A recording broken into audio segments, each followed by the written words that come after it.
Yep. Eric Darling here with Eric Darling Data, continuing on the Plan Cache Liars series of videos. I have in the last video we talked about how operator costs can be incorrect when it comes to figuring out which operators did the most work or ran for the longest in a query. In this one, we'll look at something similar with batch costs. So I've got this store procedure that takes two parameters, user pops and post pops, and depending on which one is set to 1 or 0, we'll run queries inside of here. I've already run the first one because it takes about 17-18 seconds to finish.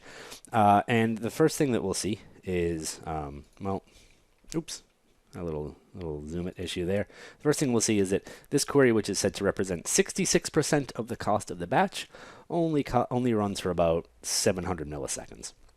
And this one down here, which is said to represent 34% of the batch, runs for about 17.2 seconds. This could easily double as an operator cost demo, because if we look down here, golly and gosh, this thing that costs 0% of the plan cost runs for 17 seconds. So we have that. Now, this batch cost stuff only comes from taking the estimated cost of the query, and it says, 76, what are you? 39, about 40. All right, so you add up about 116 altogether, carry the whatever. You're 66%, you're 34%. Okay, fine. Now, if I run this query in a slightly different way,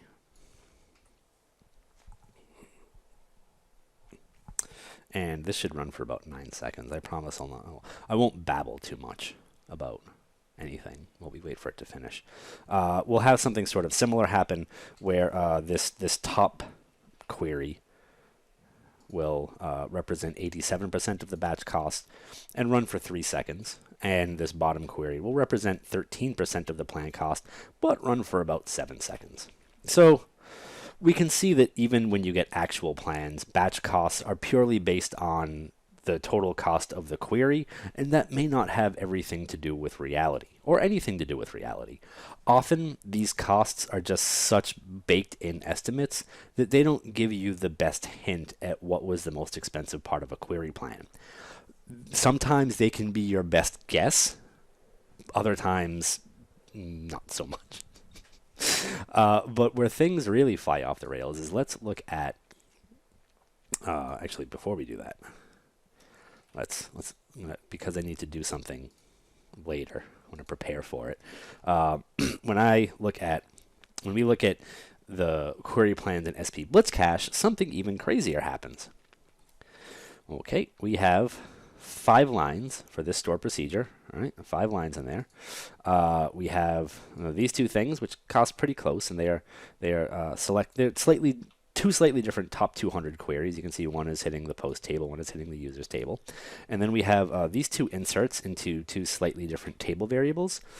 But these 4 numbers right here do not add up to this number here. They are way off. Why? Good question. Excellent question. Let's look at the cached plan. Well, we have U. U cost 1% of the query batch. Okay, and you're that first one that rounds up to about 106 or adds up to about 116 query bucks. And if we scroll down a touch more, we'll have U, and you are 284 query bucks and 2% of the batch cost. And if we scroll down a little bit further, we'll have U at 98% of the batch cost, not 97, 98, because 100 minus 3 is 98. Another good estimate. But this only runs if both post pops and user pops are equal to 0, and that didn't happen for us. But since there's nothing special about if branches, this ends up in the plan cache, and we get stuck wondering, oh, wait, do we need to fix this thing, or do we need to fix those other things? That can be a real pain in the butt. Now, what stinks is if we look in the XML, right? So like normally you think that you might be able to save yourself looking at this, right? But the cached execution parameters.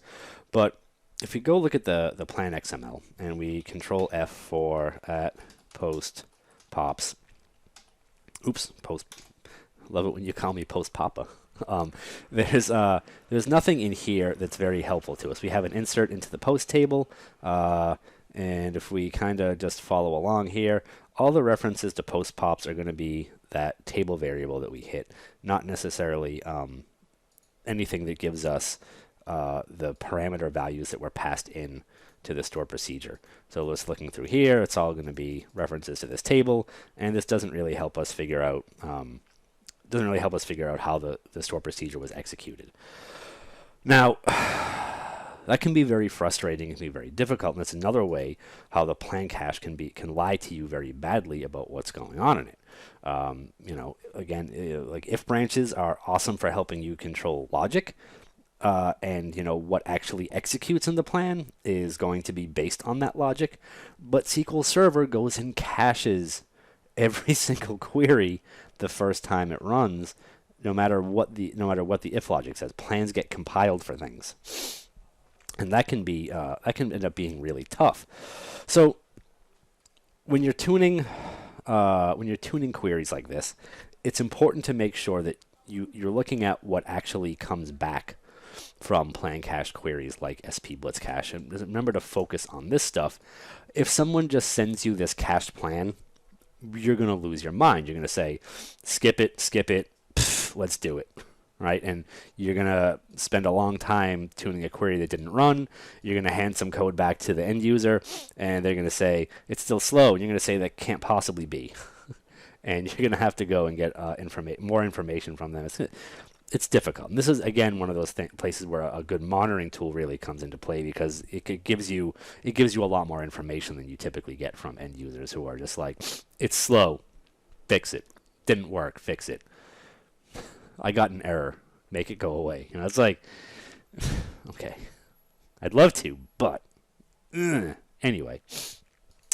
This is a good example of how batch costs can be very wrong. And actually, there were a couple of good examples in there of how operator cost can be wrong too. So, and really knocking it out of the park with that Twofer. Yeah, high off my own cool. Anyway, that's it for this video. In the next video, we will talk about startup expression predicates and how those can look weird in the plan cache. So I will see you then.